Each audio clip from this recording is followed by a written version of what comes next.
Olá pessoal, boa noite.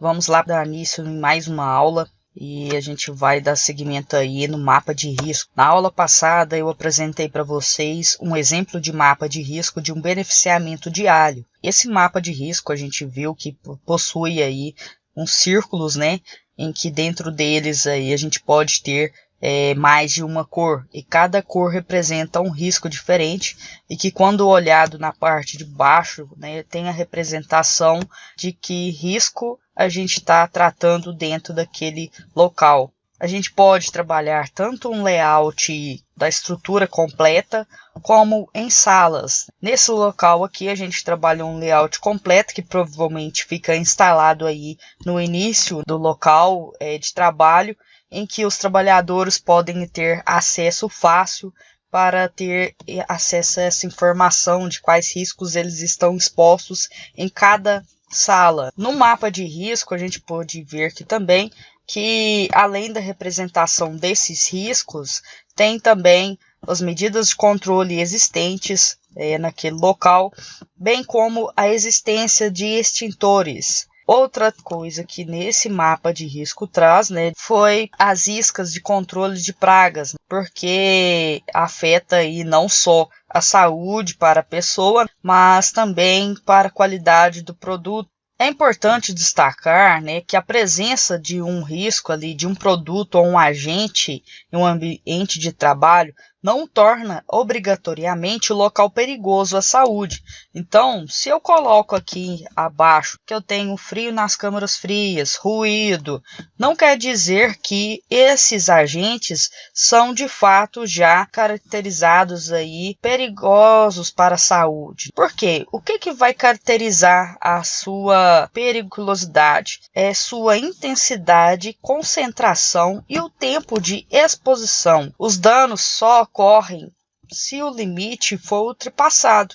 Então a gente já discutiu aí em outras aulas, né, que a gente pode fazer avaliação quantitativa e qualitativa dos riscos. Tem alguns que já são determinados que devem ser feitos avaliações quantitativas porque já possuem limites determinados, mas existem alguns riscos que eles são qualificados mesmo de forma qualitativa, né? Por exemplo, a existência aí de choque elétrico, a possibilidade de quedas de objetos. Então são situações que a gente pode dizer que se o risco existe ou não de forma qualitativa. Uma curiosidade que eu gostaria de deixar para vocês é quem que deve elaborar o mapa de riscos, né?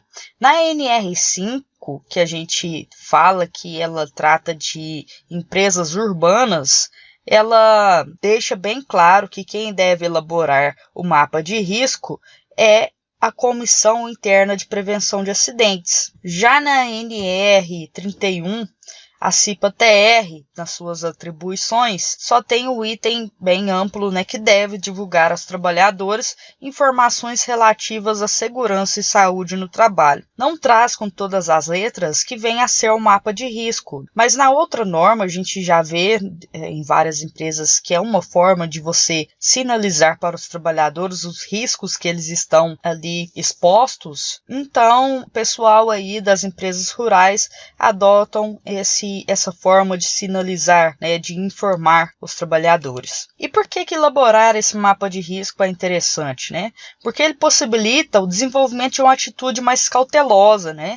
Se a pessoa está ali na frente de trabalho e procurar ver, né, esse mapa de risco, ela vai ter conhecimento dos riscos, dos perigos que ela está exposta e graficamente sinalizados. E desse modo vai contribuir com a eliminação ou controle dos riscos detectados. E quando a pessoa, né, responsável ali, ou aquela comissão interna de prevenção de acidentes for elaborar um mapa de risco, existe uma metodologia para seguir, né, para fazer um bom mapa de risco. E para começar, a gente deve conhecer o processo de trabalho no local analisado. Porque só a partir do conhecimento completo do processo é que eu vou conseguir enxergar os riscos existentes. Se eu ficar ali, né, só uns 10 minutos do meu dia, eu não vou conhecer o processo completo. Pode ser que naquele momento dos 10 minutos que eu esteja avaliando, né, não aconteça uma situação que realmente coloque as pessoas em risco grave, né? Então eu preciso ter o conhecimento do processo completo. Outra informação que a gente deve estar levantando aí é o número de pessoas que estão expostas ali, né? A jornada de trabalho, os instrumentos e materiais de trabalho, as atividades exercidas e o ambiente. Se aquele ambiente é ventilado, se ele tem um pé direito alto, se tem boa iluminação, tudo pode contribuir para a execução ali da atividade com qualidade e com segurança. O número de pessoas aqui é muito importante e a jornada de trabalho, porque vai nos trazer aí o tempo de exposição e a severidade para a gente conseguir aí priorizar as nossas ações. Porque um maior número de pessoas expostas a um risco, eu preciso tomar uma atitude mais rápida, né, frente a um risco que tem uma severidade alta. A próxima etapa de elaboração desse mapa de risco é identificar os riscos existentes no local analisado. Então, ali eu vou pontuar se tem um ruído, se tem uma vibração, se tem um calor. E a próxima seria identificar as medidas preventivas existentes. Por quê? A gente tem um local para a gente colocar descrito, para deixar bem claro para o pessoal quais que são as medidas que a gente já vem trabalhando dentro da empresa. Então, se existe ali um protetor auricular para o ruído, eu vou colocar. Se eu tenho a ginástica laboral que é feita regularmente na empresa, eu vou colocar como uma medida de controle para melhorar as questões físicas aí do risco ergonômico. E tem a questão aí das medidas de higiene e conforto também, que possui banheiros, lavatórios, vestiários, armários, bebedouro, refeitório, área de lazer, etc. Isso tudo contribui para a saúde e segurança do trabalho. A próxima etapa seria conhecer os levantamentos ambientais já realizados no local. Então, aqui eu dei o exemplo do ruído, né? Seria interessante, sim, se você tem esse dado, colocar no mapa de risco. Por exemplo, ruído de 87 decibéis, numa jornada aí de 8 horas, para ter aí um embasamento do abafador, né? Justificar o uso do abafador, o protetor auricular. E depois vem a etapa aí de elaborar um mapa de risco sobre o layout do local, da organização. Através de círculos, a gente coloca ali o tamanho do risco. Só que para a gente determinar esse tamanho do risco, a gente fala que é interessante a gente buscar aí saber a percepção dos trabalhadores que deve ser representada aí nesses tamanhos.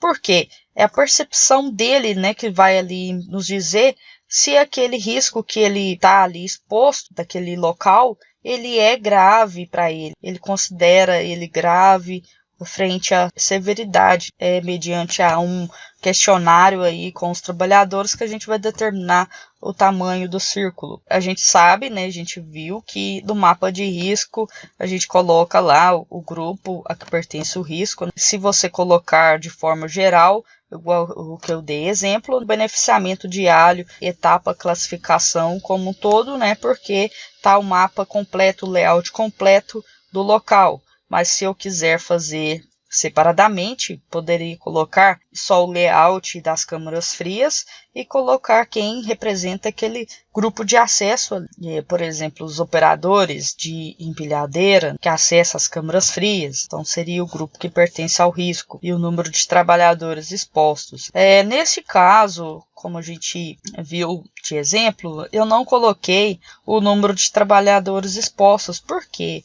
Varia muito, mediante a demanda que determina ali a quantidade de trabalhadores. Mas se você achar interessante, poderia sim colocar ali dentro do próprio círculo, né, ou ali do lado, a quantidade de trabalhadores expostos naquele local. Aqui eu trouxe outro exemplo para vocês terem uma noção de como que seria um mapa de riscos de forma setorial, que não seria ali pelo layout completo. Então a gente tem aí o escritório, aqui é da pecuária, mas que está sinalizado ali não só a parte de escritório, mas também o banheiro que tem. Então tem ali identificado o risco biológico e aqui vem micro-organismos que podem conter aqui nesse banheiro e a questão do risco ergonômico, devido a ser um escritório, as pessoas ficam sentadas ali por muito tempo, podem estar ali sentadas com posturas inadequadas por um longo período. Tem ruído de fundo nessa situação, porque esse escritório fica ao lado da ordenha, onde tem ali a operação de máquinas e equipamentos. A gente tem aí o risco também de queda e choque elétrico devido aos aparelhos que contém nesse local e o piso e a escada que contém para acesso a esse local. Então, em uma entrevista, o pessoal falou que o risco ali era pequeno para eles. Eles viram que esses riscos que foram levantados têm uma gravidade e uma severidade baixa, e por isso o tamanho da bolinha aí foi pequena. Eu deixei para vocês aí, para a gente finalizar essa primeira etapa aí de aprendizagem sobre a NR31, o que vem a ser a saúde e segurança no ambiente de trabalho rural, como sinalizar, informar os trabalhadores dos riscos que eles estão expostos, para ver se vocês estão realmente conseguindo assimilar tudo, né? Tá bom? Qualquer dúvida, estou à disposição, pode me procurar para a gente estar aí discutindo. Estou à disposição de vocês. Abraço, até mais.